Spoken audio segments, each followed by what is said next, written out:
It's your Peace Sermon Preview. Here we go. Famous child leaders. King Tut, known ultimately for having a tomb that was left untouched by grave robbers until the 1920s. Now, when he was a young man, he never thought he'd see people stand in line to see the boy king, King Tut. Anyway, Puyi, the last emperor of China, he lived in his later years as a gardener. You have Kings Joash and Josiah from the Old Testament. Joash from 2 Kings 11 and 12 became king at age 7. His servants killed him when he was 30. Josiah from 2 Kings 22 and 23 became king when he was 8. He had quite a go as king, being described like this from 2 Kings. Before him there was no king like him, who turned to the Lord with all his heart, with all his soul, with all his might, according to the law of Moses. Nor did any like him arise after him.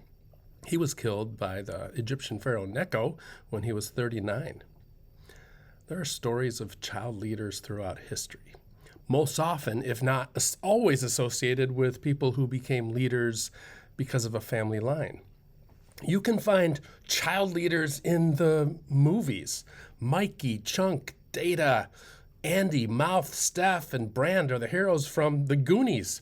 There's that kid Kevin from Home Alone. He single-handedly foiled the attempt of the burglars in the house. Charlie Bucket is the hero of Willy Wonka and the Chocolate Factory. Katniss is the hero of the Hunger Games trilogy. Rey is the hero of Star Wars, The Rise of Skywalker. And I'm sure we could find plenty of child leaders from movies and television over the years. We may have been in awe of them, or we may have laughed with them, but we usually think that in the real world, children don't rise up as leaders of everyone.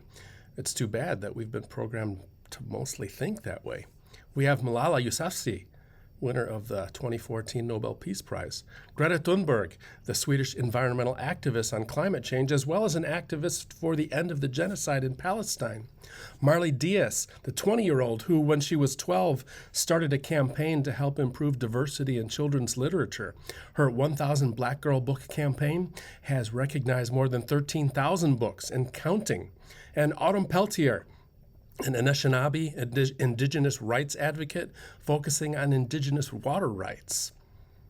Almost all of the journalists who have been killed in Gaza in the last 2 years were under 30 years old, some as young as 18.